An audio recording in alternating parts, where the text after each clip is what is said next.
Jai Radha Madhava Kunja Bihari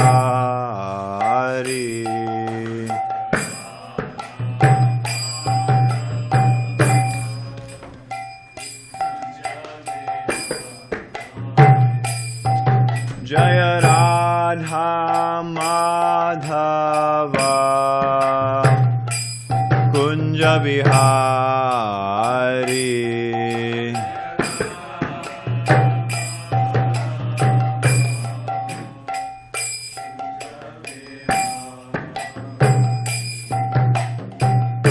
Vijana Vallabha Girivaradhari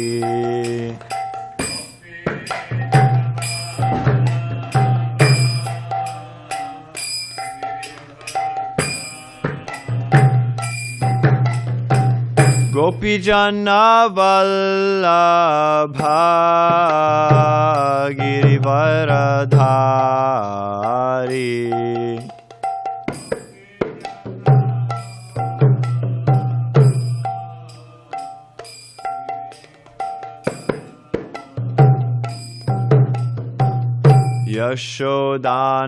Yashodanandana Braja Janaranjana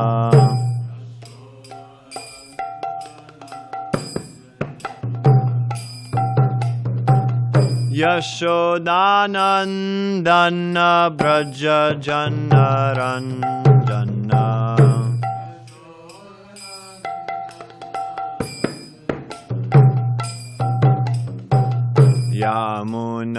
Yamunatira Vanachari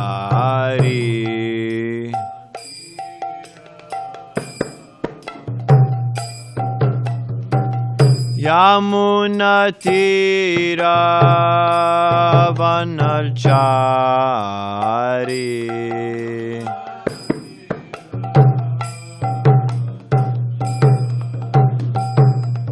Jaya Radha Madhava Kunja Bihari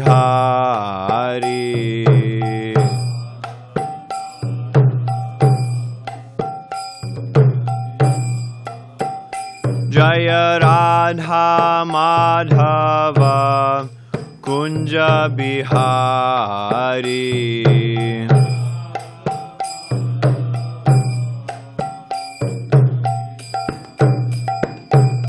Gopijana Vallabha Girivaradhari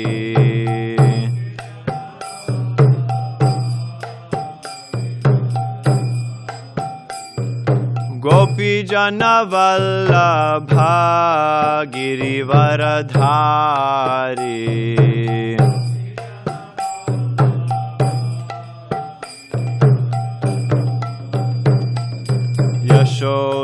Yashodanandana Braja Janaranjana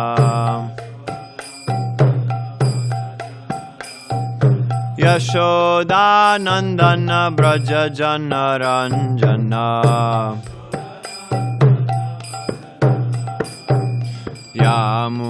Yamunatira Vanachari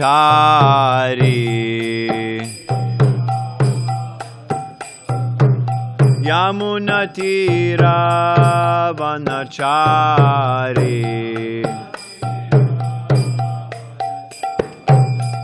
Jaya Radha Madhava Kunja Bihari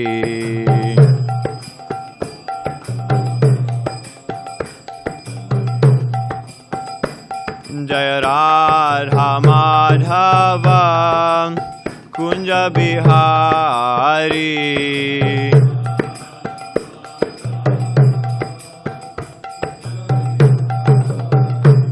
Jaya Radha Madhava Kunja Bihari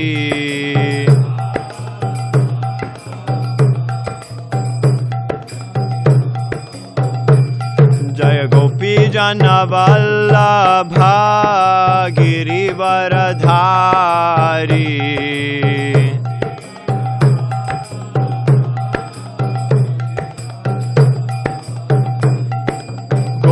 Janavallabha Girivaradhari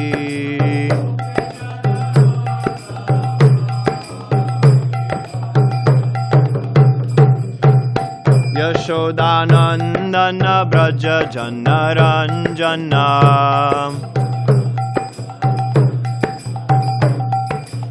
Yashodanandana Braja Janaranjana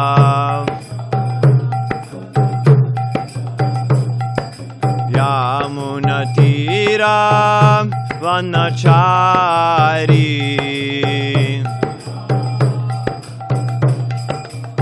Yamunatira Vanachari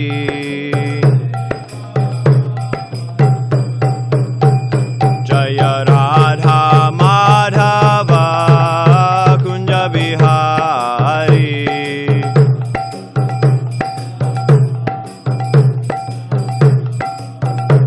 Jaya Radha Madhava Kunja Bihari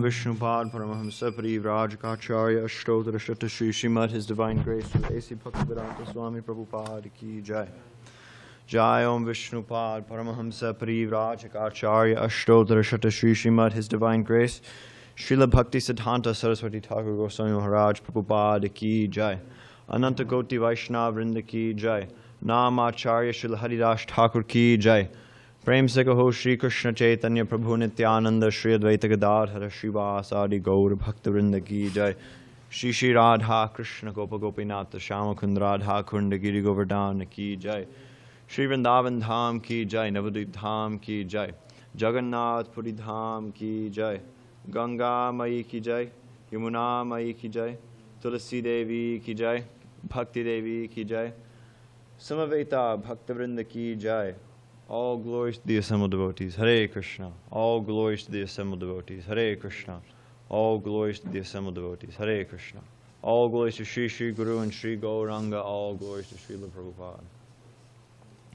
So, maybe we could like move into the middle a little bit so I don't have to like look to both sides.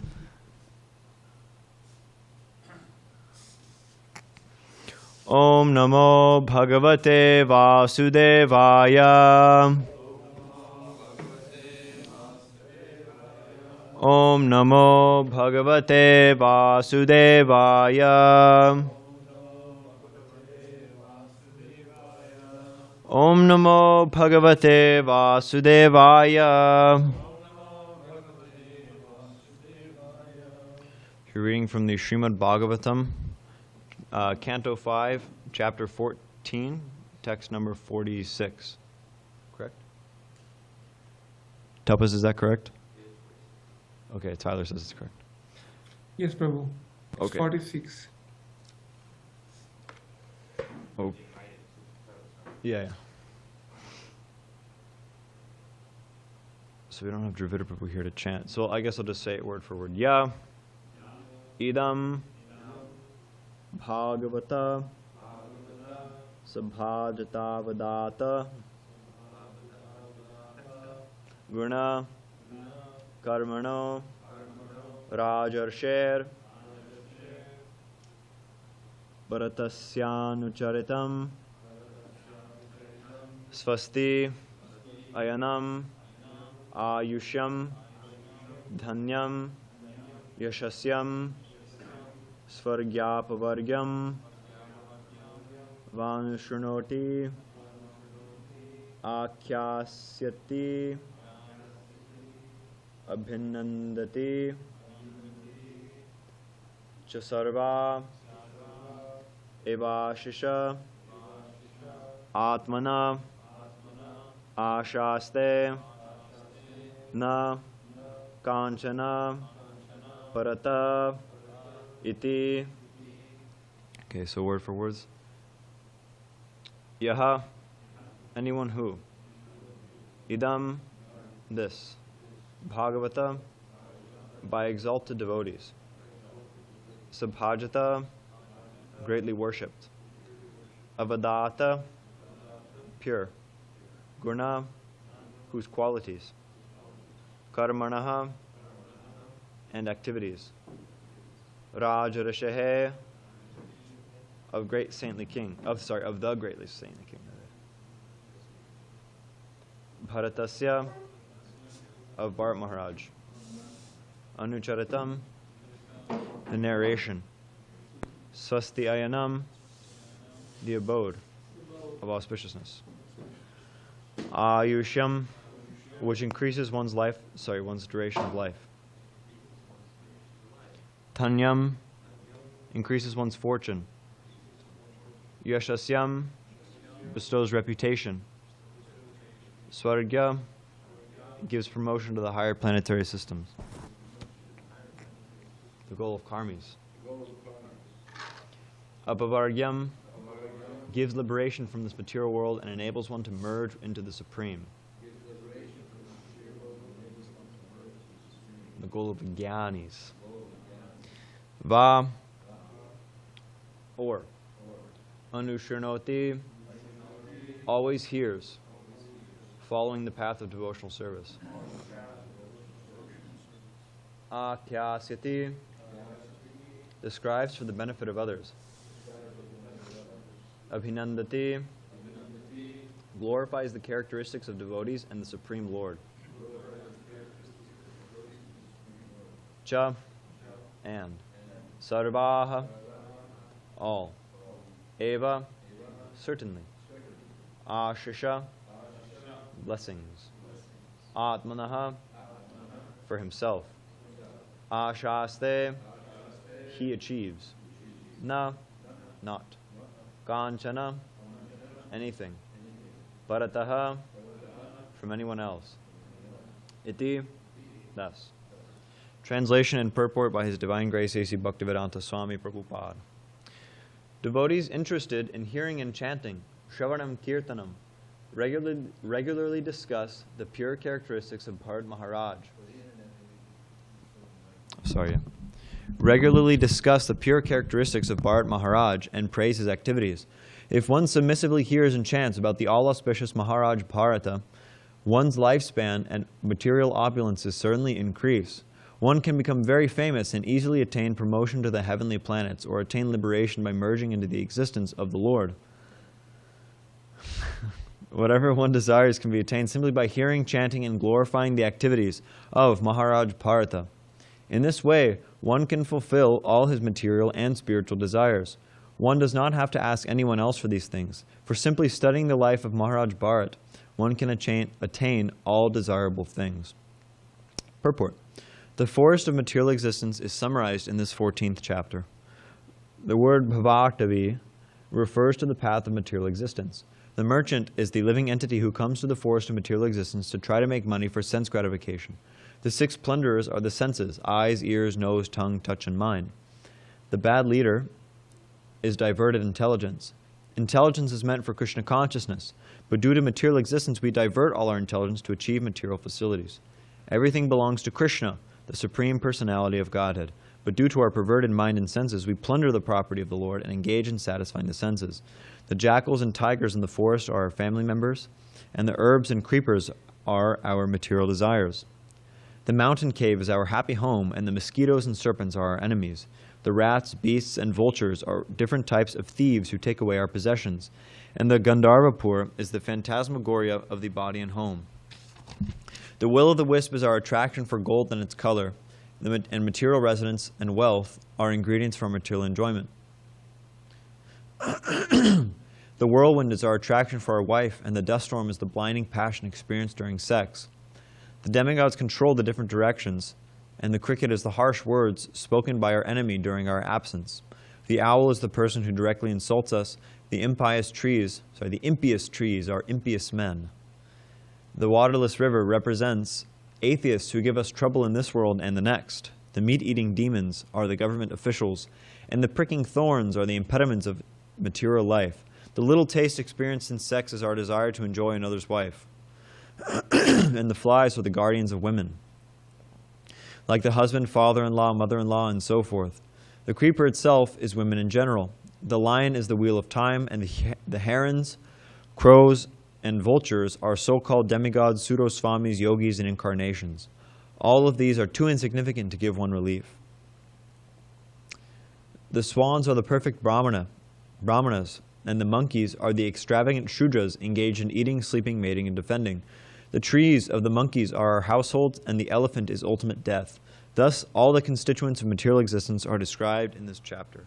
Thus end the Bhaktivedanta purports of the 5th canto, 14th chapter of the Srimad Bhagavatam, entitled The Material World as the Great Forest of Enjoyment.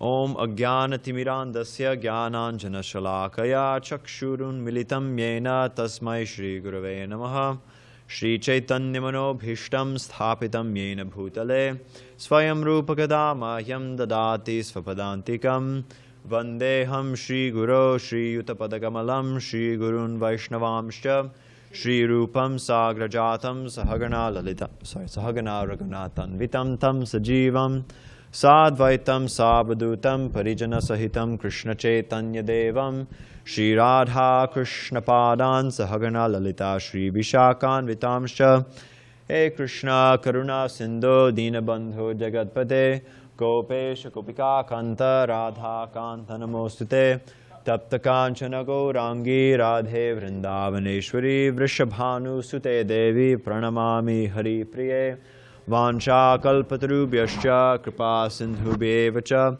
patitanam pavanebhyo vaishnavebhyo namo namaha Jaya Shri Krishna Chaitanya Prabhu Nityananda Shri Advaita Gadadhara Shri Vasadi Gaura Bhakta Vrinda Hare Krishna Krishna Krishna Hare Hare Hare Rama Rama Rama Hare Hare. So in this 14th chapter,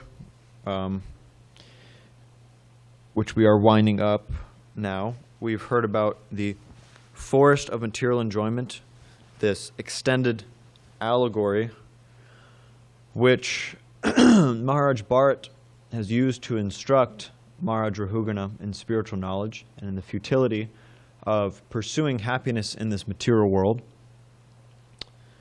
And so we learn that factually, the material world it's a terrible place. It's not a place where we want to be. It's full of so much suffering. It's dukkhalayam ashashvatam. It's full of suffering. It's temporary. But we're looking for eternal happiness in this temporary thing. So naturally, we become very frustrated. And so we're looking for a nice situation over and over and over again. And in this purport, he's going over all these different, he's completely summarizing the analogy.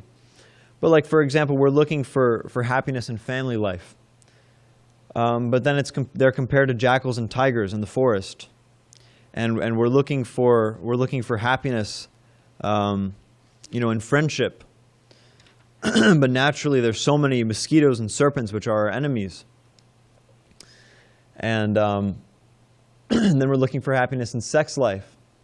But then there's this dust storm. It's blinding passion, and we completely lose our intelligence due to lust. And so like this, there's so many things in this world which are... Oh yeah, and then what to speak of, we take shelter of so many, like it's describing, the herons, crows, and vultures are so-called demigods, pseudo-swamis, yogis, and incarnation. Even if one wants relief from the material world, he may go to some person who's purporting to have spiritual knowledge, but he just becomes cheated. So like this, the material world is full of so much suffering.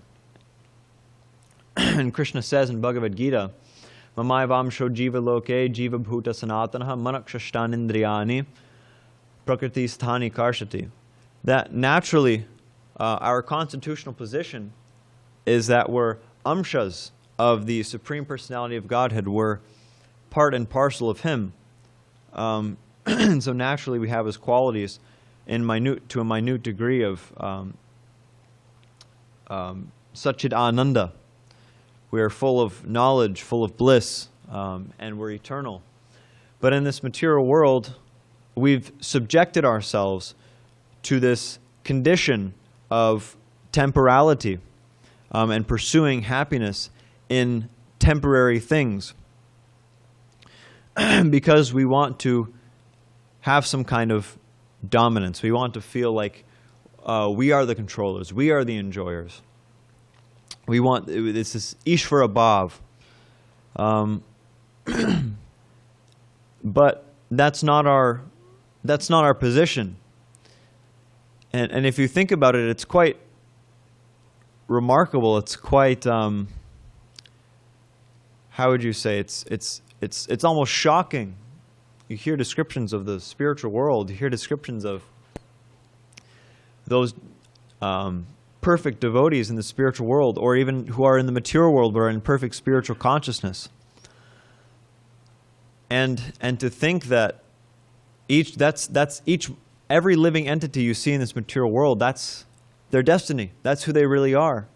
Whether they're an ant, whether they're a hog eating stool, whether they're a camel chewing thorns, whether they're a, whatever.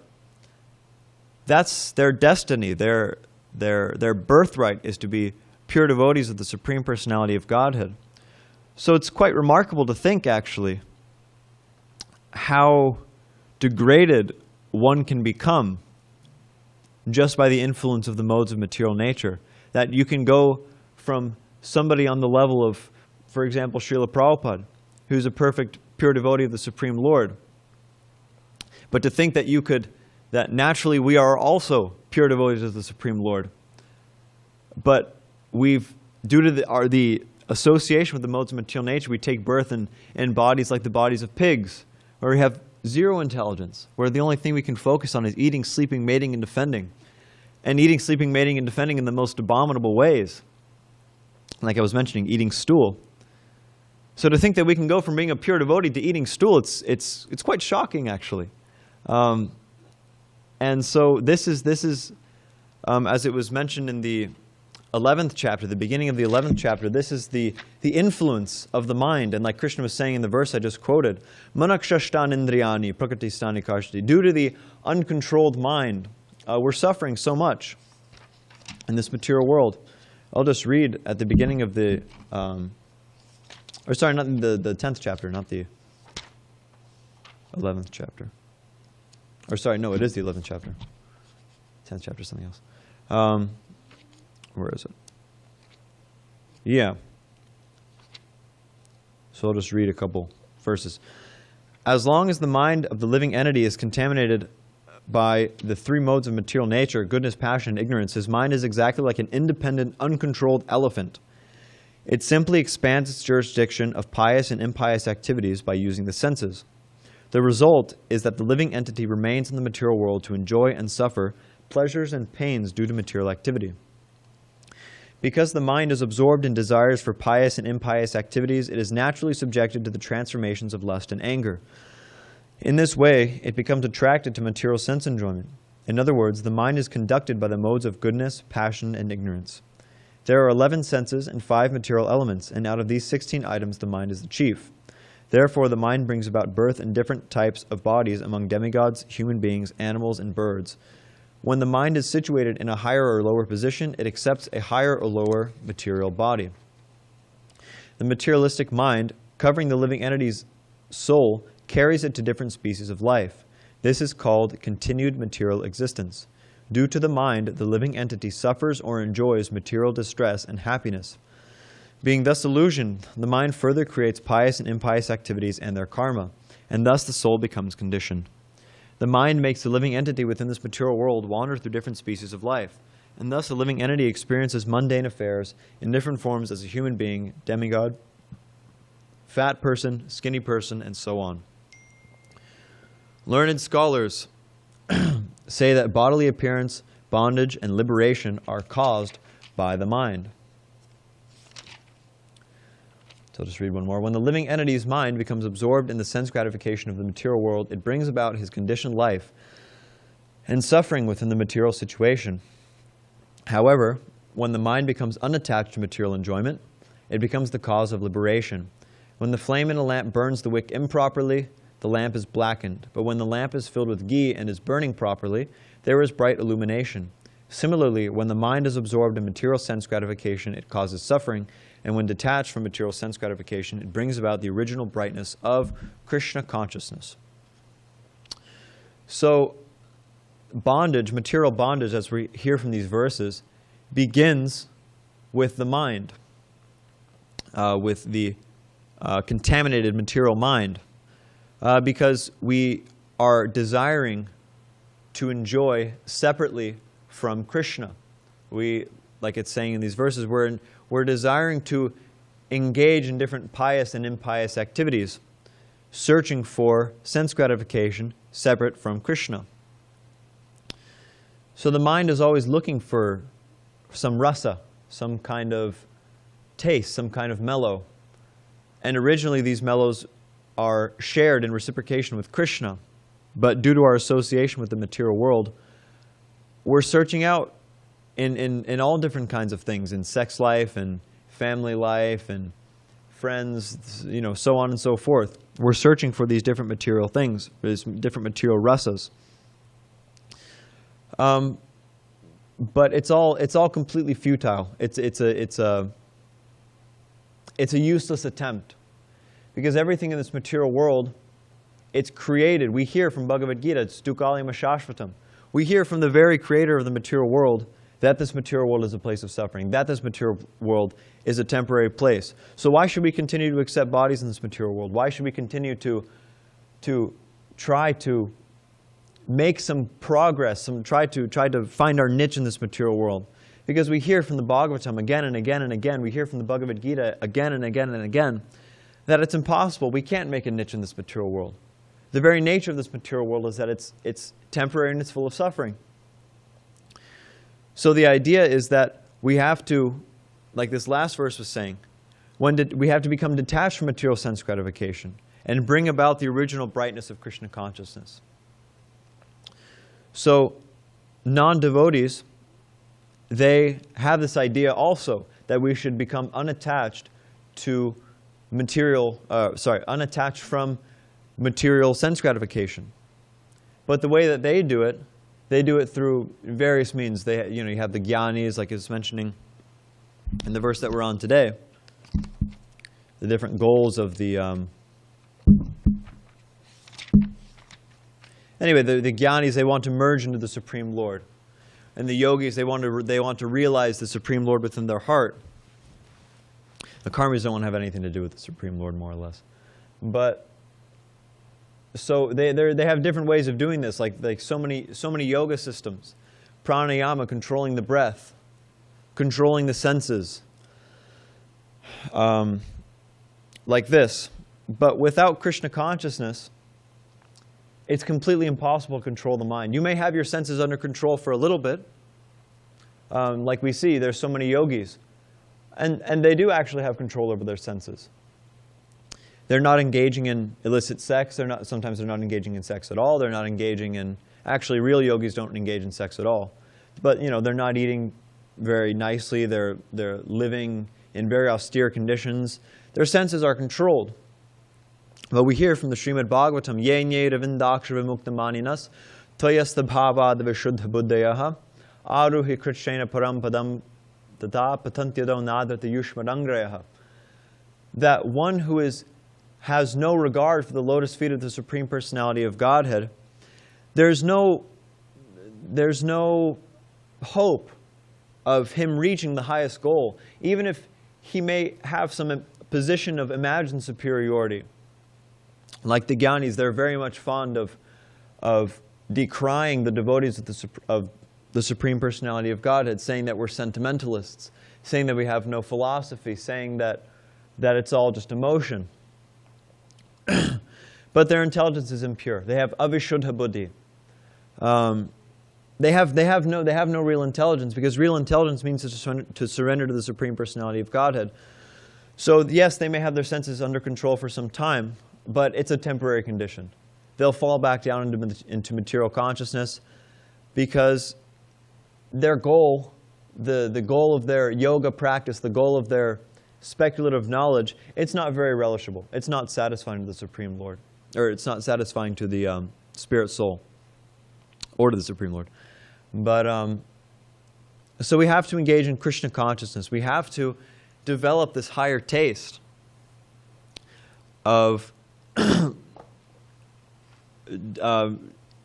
taking our pleasure in our relationship with the Supreme Personality of Godhead. And in that way, our mind can be controlled only.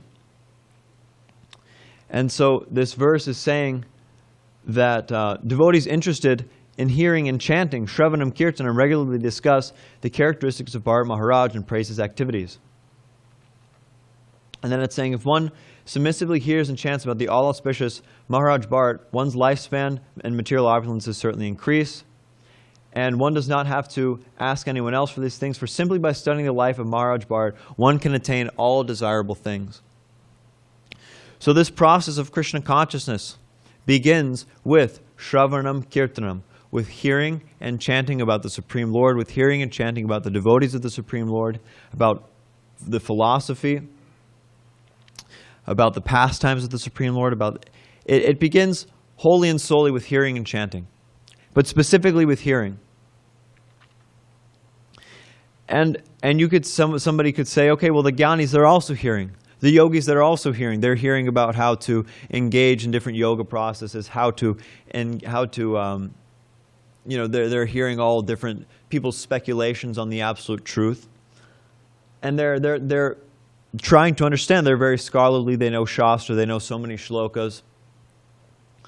But the Supreme Lord is not achieved through logic. The Supreme Lord is not achieved through education, through scholarship. The process of Bhakti Yoga, the process of going back home, back to God and achieving the highest goal is a descending process. We hear and we become purified and we pray for the Supreme Lord's mercy. That please help me to purify my consciousness, help me to purify my senses so that I can love you. We need to develop a taste. Not that we just memorize so many shlokas, not that we just memorize so many pastimes. We have to have a taste for hearing the pastimes of the Supreme Lord. It's about rasa. It's about developing bhakti. It's not about conquering the knowledge which is given in Bhagavatam by memorization or rote repetition. And there's a verse in the Bhagavatam, I forgot to look it up. There's a verse in the Bhagavatam 10:87-33. Sorry. Should have done this before. It says, the mind is like an impetuous horse that even persons who have regulated their senses and breath cannot control. Those in this world who try to tame the uncontrolled mind but who abandon the feet of their spiritual master encounter hundreds of obstacles in their cultivation of various distressful practices. O unborn Lord, they are like merchants on a boat in the ocean who have failed to employ a helmsman. So the person who is guiding our hearing, the spiritual master, only by his grace can we truly understand the import of what we're hearing. Because the spiritual master has realized, has understood the process of Krishna consciousness. He's understood Krishna himself. And so because of his having attained Krishna, because of having attained this knowledge, he can bestow it upon others. And so it's stated, Yasya deve para bhaktir, what is it? Yatha deve tata gurau.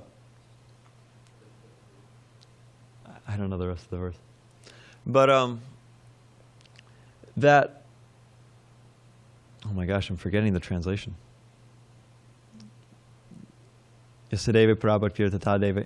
Oh yeah, that one can achieve Parabhakti only by faith in the spiritual master. So one has to have faith in the spiritual master that this person is going to deliver me, that this person can deliver me because they've attained Krishna. And the natural result of that is that we hear very submissively. If we want to attain Krishna, the spiritual master has attained Krishna. So we say, Guru Maharaj, please, you having attained Krishna, you know the process for attaining Krishna. So please, I beg of you, I'm suffering so much in this material world. I want to attain Krishna. So please tell me the process. Tell me how you have attained Krishna so that I can do the same. And this is the spiritual master's business, to deliver the disciples. So we have to hear submissively. there's a verse, Sarvam Chaitad Guru Bhaktya Purusho Hyanjasa Jayet, that all auspicious things, all desirable things can be achieved just by the mercy of the spiritual master, by following the spiritual master's instructions. And this is the real import of Bhagavad Gita 2:41, Vyavasayatmika buddhir ekeha kuranandana. This is Vyavasayatmika buddhi. This is one-pointed intelligence, that we control the mind by hearing from the spiritual master. We may have so many ideas. We may have, like Balaram was saying yesterday, maybe we want to join the army, or, whatever, we want to start a skydiving business, or whatever. The mind has so many ideas. But by the grace of the spiritual master, he tells us what we should do. What's that verse? 2:7, Bhagavad Gita 2:7. My God. Bhagavad Gita 2:7, where the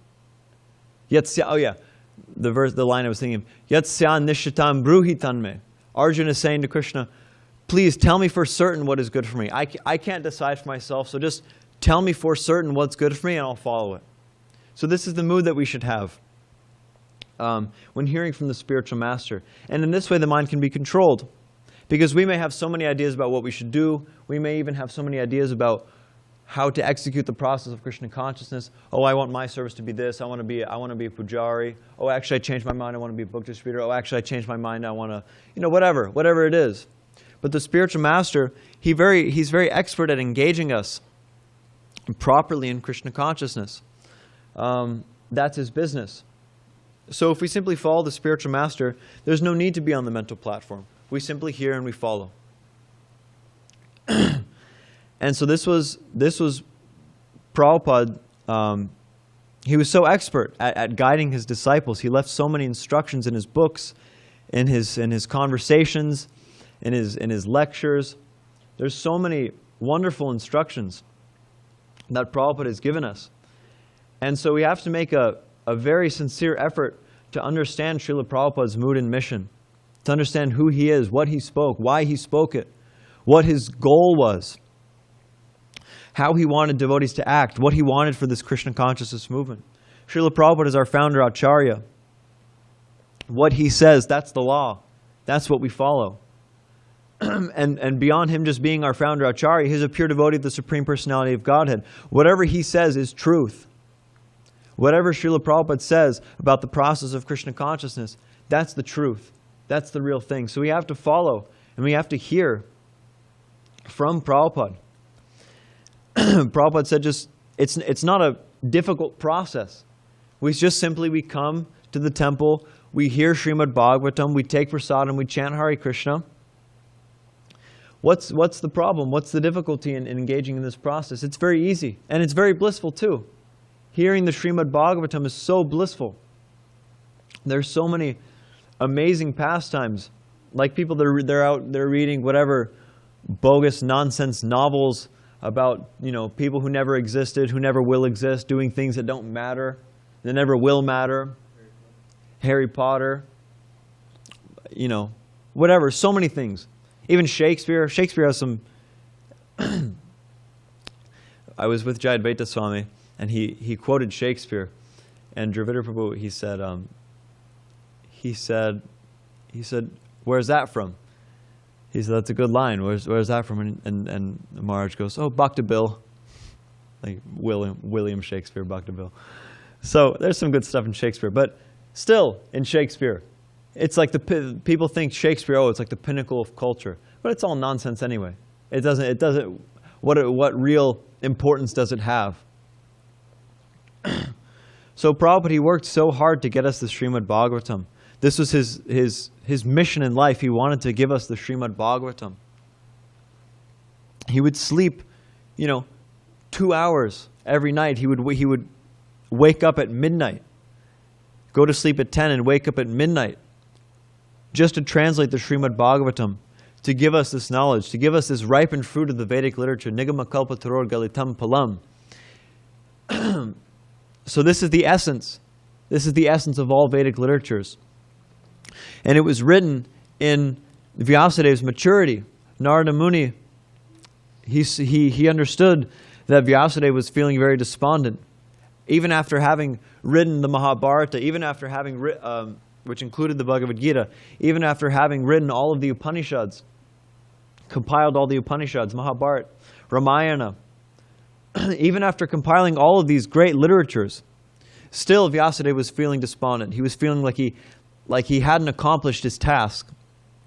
He felt incomplete. So Narada Muni came and he said, well, no wonder you feel so despondent. No wonder you feel dissatisfied with your work, because you haven't thoroughly glorified the Supreme Personality of Godhead. You haven't given a text which wholly and solely glorifies devotional service to the Supreme Personality of Godhead. So this is the point of the Srimad Bhagavatam. It gives us everything we need to know about pure devotional service and how to execute it, and the goal. So to read the Srimad Bhagavatam every day is so important. And not just to read it and to memorize it and to say, oh, I can quote this verse and I can quote that verse and I can have a whole script and, you know, memorize all these different points, and that's fine. There's a place for that. But it's Shrama Eva Hi Kevalam if we're not developing love for the Supreme Personality of Godhead. That's the point. Is that we have to develop love for Krishna. If we're reading about Krishna but we're not developing love, or we're feeling pride that, oh, I know so much about Krishna, or I know so much about, you know, whatever. I know so much about Bharat Maharaj's teachings, or I know so much about, you know, Kapila Muni's teachings, or I know so much about, you know, whatever, etc., etc., etc. It's all Shrama Eva Hi Kevalam. If we're studying the Srimad Bhagavatam and we're not developing love for Krishna, it's Shrama Eva Hi Kevalam. But also at the same time, if we want to develop love for Krishna, we can only do it by hearing and chanting. Otherwise, whatever other activities we have in Krishna consciousness, they're almost completely useless without this hearing and chanting. Prabhupada gives the analogy just like a housewife, a dutiful housewife. Well, I guess she's not so dutiful. But a housewife who's having an affair with some paramour. She's executing her duties very nicely, thinking about her paramour, so that the husband doesn't find out. The husband doesn't think anything's wrong because she's doing her duties. But the only way that we can constantly be thinking about our paramour, Krishna, is if we're hearing about him, is if we're chanting about him, if we're chanting Hare Krishna, if we're hearing his pastimes from the Srimad Bhagavatam. Because in Kali Yuga, our intelligence is completely gone. Our power for remembrance is completely gone. So we have to hear, we have to constantly be reminded over and over and over again that, hey, this is Krishna. This is the Supreme Personality of Godhead. You have a relationship with him. Don't forget about it. So this is the function of hearing, is that it's constantly reminding us, it's drilling into our heads these different basic points of Krishna consciousness, which we can't get through our thick skull. People, they say, people who are so-called advanced, they say, oh, I want to hear about Rasa Lila, or you have to hear about Rasa Lila, and this is the real essence of Krishna consciousness. And yes, it is. But then they say, oh, well, I have no taste for Bhagavad Gita. Actually, I have no taste for Bhagavad Gita. That's just the basics. Or I have no taste for the Bhagavatam, for the first 9 cantos of the Bhagavatam. That's just the basics. But this is complete nonsense. This is complete rascaldom, actually. Because we have to hear these things. We have to hear over and over again, you're not that body. You are a spirit soul. You have to serve the Supreme Personality of Godhead. Because if we don't hear these things over and over and over again, we'll forget it. We'll completely forget it, and we'll become absorbed in some whatever nonsense. The mind is going so many places, just like we were reading. It's like an uncontrolled elephant. And if we let that uncontrolled elephant go, imagine if you were holding an uncontrolled elephant by the tail. You'd just be going here and there, being dragged all over the place. Who knows? It would kill you. You would die if you could even hold on for that long. So the mind, similarly, it's going all different directions. But Bhaktisiddhanta Saraswati Thakur, he says, in the morning we have to beat the mind 100 times with shoe, and in the evening we have to beat the mind 100 times with a broomstick. So the way that we beat the mind is that we say, hey, we're not going to think about that right now. We're going to think about Krishna. We're going to hear about Krishna. We're going to hear about Prabhupada. We're going to hear a lecture from Prabhupada. No, we're not going to think about sex life. We're not going to think about going out and making a bunch of money. We're not going to think about those things. We're going to hear about Krishna. So this is what beating the mind really entails, is that we have to beat the mind into submission to Krishna. And if we don't, there's no hope. There's no hope of us having real motivation in Krishna consciousness. Like Rupa Goswami in his Upadeshamrita, he says that the first favorable thing that he lists is utsaha, which means enthusiasm. Being enthused in Krishna consciousness means having some life to us, having some feeling that, okay, this is what I really have to do. But Prabhupada in the purport, he defines utsaha, enthusiasm, as endeavor with intelligence. Because if we don't have intelligence, spiritual intelligence, what is the hope of us having utsaha? What is the hope of us having enthusiasm to engage in Krishna consciousness? If we're just thinking, okay, well, this is just, Krishna consciousness is just a hobby, or Krishna consciousness is just something that I do. What's the hope of us having any motivation to continue? If we're not fully convinced that Krishna consciousness is all I have to do, Krishna consciousness is the only valuable thing in life. Krishna consciousness is the only way to achieve the goal of life, the only way to be happy. If we don't have faith in this, how are we going to continue? But the only way that we can have faith in this is by hearing it over and over and over again. We have to know who Krishna is. We say, okay, the goal of life is to go back home, back to Godhead and serve Krishna. But if we don't even know who Krishna is, how the hell are we going to do that? How the hell are we going to have any motivation to serve Krishna if we don't even know who He is? Like in Christianity, there's so many amazing things about Christianity. There's so many great Christians who are God conscious. But you read their scriptures, what idea of God do they have? What idea of God do they have? You read the Bible, what idea of God do you get? No name, form, qualities, activities. I mean, maybe you could say you get a name, okay, Yahweh, or whatever. Or God, they say God. But form, the only form that you see is on the ceiling of the Sistine Chapel is some fat old guy. Qualities, okay, you hear He's merciful, you hear He's this and that. Okay, that's very, and you hear that He's He's a supreme judge. Okay, that's there. Pastimes, good luck. Yeah, the bush. Yeah, He spoke through a bush. What's so relishable about that? How is that going to motivate anybody to go to heaven? What do you even hear about heaven? You hear nothing about heaven, except for you hear like these people that go on TV, I died for 20 minutes. I died for 20 minutes and I went to heaven and I saw my uncle and he told me, oh, it's great up here, you should come up here. And I saw my grandpa and my grandma and they came and we all embraced and it was so great. What kind of conception of God is that? What kind of conception of the absolute truth is that? It's not a conception of the absolute truth. It's bodily conception.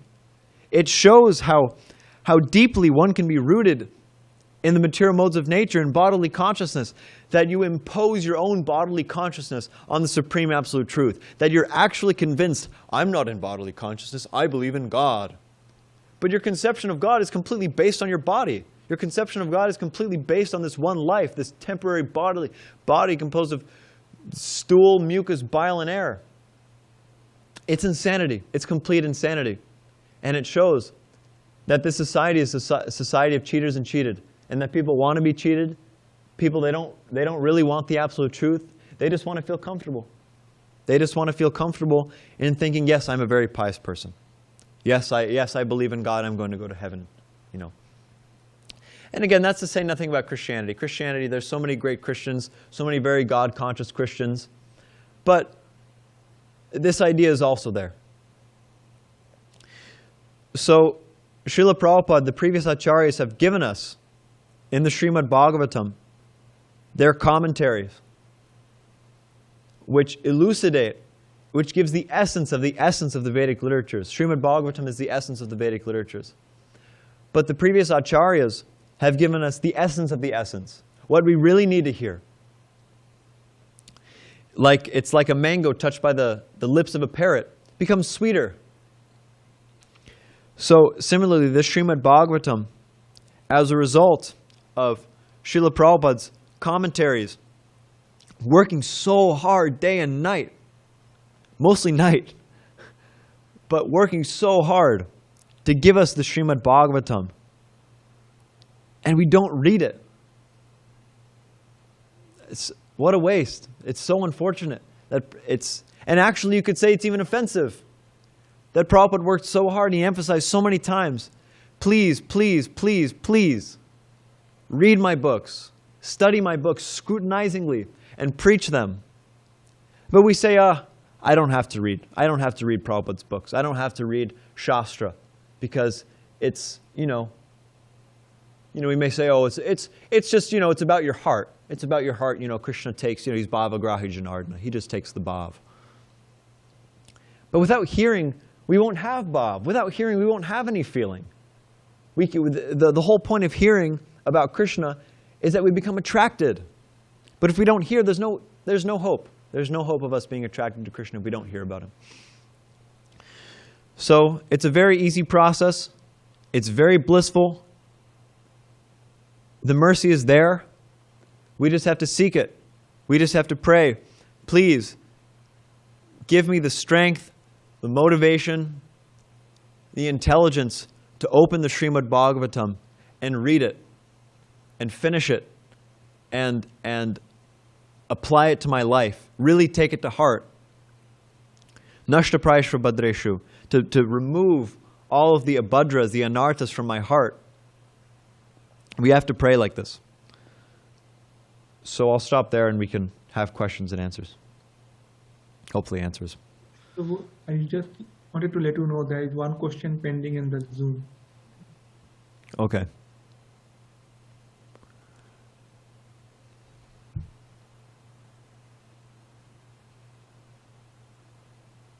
Anything? Hare Krishna? Hare Krishna. But a local devotee wants to go first. I can wait. No, that's okay. I don't think we have any local questions. Okay, so Amogha Prabhu, Dandavat Pranams, and allow me to say it. I liked it from your class, the mentioning related to the burning bush pastime. Yeah, burning bush Lila. In the Bible, yes. Prabhu, my question is, being the material world a miserable place, why should I increase my lifespan by hearing about Bharata Maharaj? Aha. Yeah, I forgot to comment on this, but yeah, so this verse is saying that yes, you can increase your lifespan, your material opulences, you can become very famous, attain promotion in the heavenly planets, merge into the existence of the Lord. The idea is, just like this verse, Nama Chintamani Krishnas, Chaitanya Rasa Vigraha, Purna Shuddho, Nitya Mukto, Bhinatvan Nama Namina. So just like the holy name of the Lord, it's Nama Chintamani. It's like a wish-fulfilling gem. Whatever you desire, it can be fulfilled. Krishna, like Prabhupada always said, Krishna's not a poor man. Whatever you want, Krishna can fulfill. And factually, he is fulfilling. So if one hears and chants about the pastimes of the Supreme Lord, about the name of the Supreme Lord, etc., whatever we want, we'll get out of it. Because Krishna becomes pleased, we're hearing and chanting. And so whatever desires we have, Krishna will fulfill. So the idea is that we don't want to necessarily increase our lifespan or our material opulences or become very famous or attain promotion in the heavenly planets. We don't necessarily want those things. At least our philosophy dictates that we shouldn't want those things. but the idea is that, okay, if we do have material desires, they can be fulfilled. But the idea is that we have to watch out. We have to be careful with our desires. My spiritual master, His Holiness Bhakti Vikas Swami, he has a lecture called "Careful with Those Desires." So we have to be very careful with what we desire, because if we're chanting Hare Krishna, chanting Hare Krishna, Krishna Krishna, Hare Hare, Hare Ram, Ram Ram, Hare Hare, but we're just thinking about women the whole time, or we're thinking about whatever it is, Nama Chintamani, we'll get it. Krishna will fulfill. So we have to be careful. We have to get rid of our desires for increased lifespan. We have to get rid of our desires for material opulence. We have to get rid of our desires for becoming very famous and attaining promotion to the heavenly planets. This is the idea. Yes, Amogha Prabhu, as usual, very helpful answers to my question. Thank you very much. Hare Krishna. Hare Krishna. There was one pastime of Prabhupada in Montreal. Back in '68, he told Jayapataka Brahmachari at the time, he said, if you smell flowers, then you helps you live a long life. So Jayapataka Swami, well, he got some flowers. And Prabhupada also said that we should try to live long lives because we need a lot of purification. Huh. So it's Yeah. okay to desire to have a... No, Prabhupada. Prabhupada said that we should try to live long lives because we have a lot of purification to do. So that's okay. Yeah.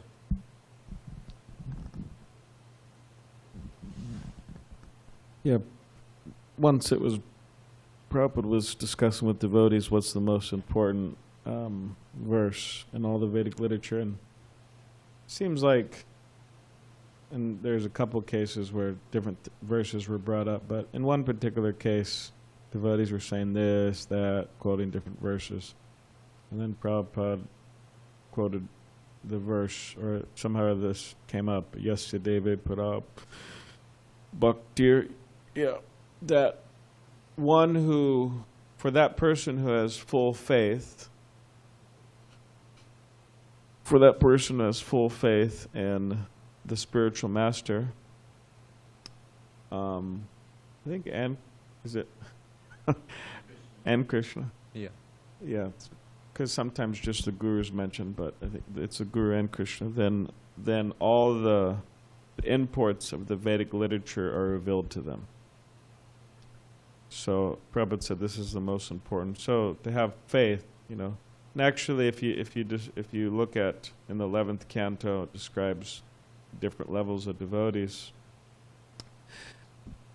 The most advanced devotee is one who has the most faith. So it is important. So anyways, but also this you're mentioning about nectar of instruction, to endeavor with intelligence. And someone may say, I don't have any intelligence.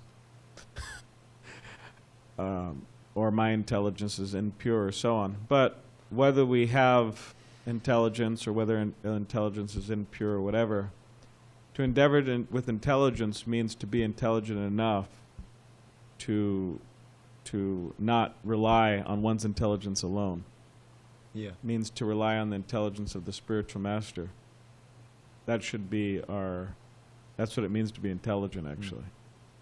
Because there's many intelligent people, Yeah. but they're actually not so intelligent because they're not relying on the spiritual master. And Prabhupada makes a very interesting point in the Bhagavatam, in a purport. He says that, of course, you could say there's, anyways, but, you know, there's different descriptions of spiritual masters and so on, but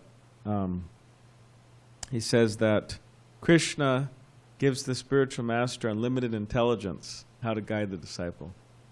Unlimited intelligence, that's a lot. That's a lot of intelligence. So at least we should have faith that, you know, we need to take shelter of Diksha gurus, Shiksha gurus, you know, gurus, many different types of gurus. So. Yeah. Thanks. Anything else?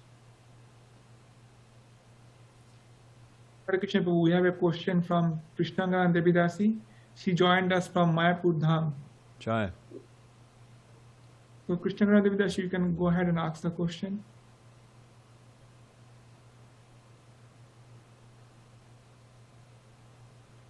I think she has some difficulty to unmute.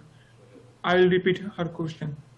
So her question is, Krishna's name itself is purifying, powerful, and is Krishna himself. However, how do we handle committing offenses while chanting due to our own weaknesses on others?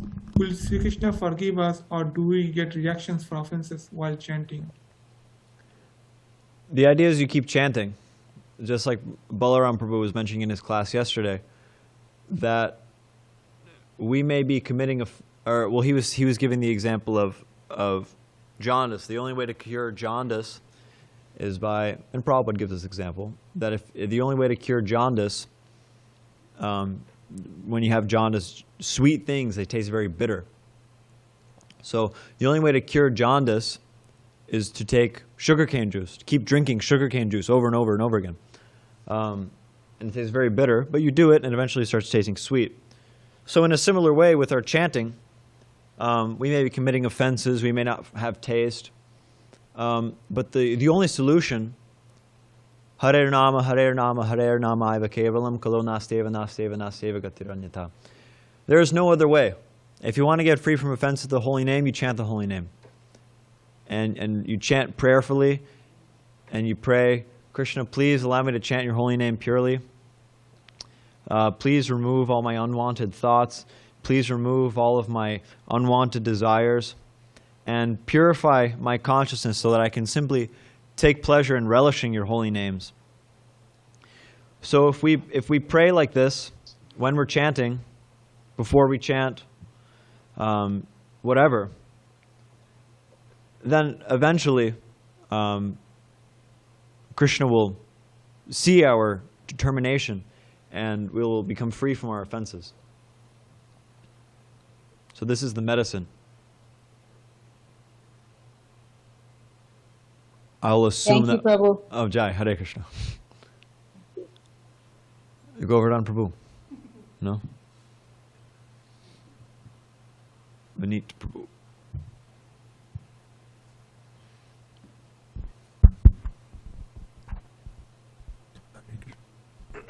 Hare Krishna.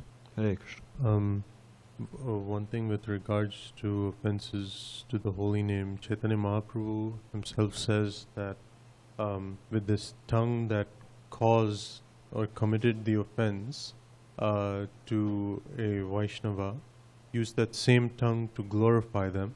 So similarly, Harinam Prabhu, if we have offended Harinam Prabhu, then we should glorify Harinam Prabhu to atone for those offenses. And best ways to, again, as you were mentioning in the class, Bhagavatam, read about the glories of the holy name. Read Right. about devotees who were purified by the holy name, like Ajamil. So that was one point. And the second comment I had was you were mentioning how there is a like we can get very comfortable with our level of piety, that okay, Krishna consciousness is, it's my thing, and yeah, I'll do it when I feel nice, but when it comes to my job or when it comes to my family, like I know what is actually important. Krishna consciousness is something I do on the side. So Bhaktivinoda Thakur also says that when we are feeling comfortable, it's basically that the chains that are shackling us to the level of advancement we are at are, is that comfort. That comfort is chaining us to the level we are at when we are supposed to be advancing further. Like our adhikar increases as we practice Krishna consciousness, and the rules of the lower levels go away to give way to newer rules. in the beginning, it's okay if you chant sometime, but then you chant 16 rounds. Then when you become Brahmana, you do deity worship. So the rules keep changing as we advance. Yeah. But if we are too comfortable with the level we are at, that means we're just shackled by the rules at that level. So we should be introspective as to when we are getting shackled at our level and preventing ourselves from advancing. Okay, thank you, Prabhu. Yeah, feeling comfort in Krishna consciousness, feeling comfortable with our advancement in Krishna consciousness. That yes, because you were mentioning, okay, yes, your job and family life, but also even for the devotees living in the temple, very easy to become comfortable. I got my room, I got my whatever 3 square meals a day, I got my sleeping bag on the floor.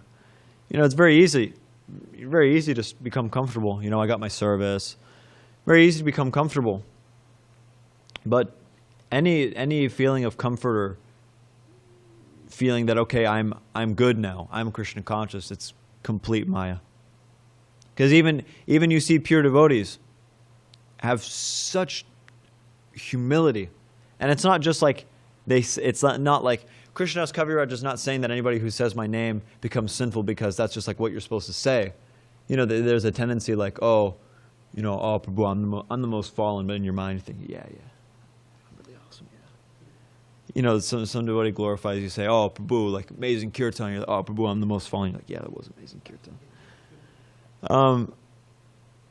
So they're not just saying that because that's what you're supposed to say.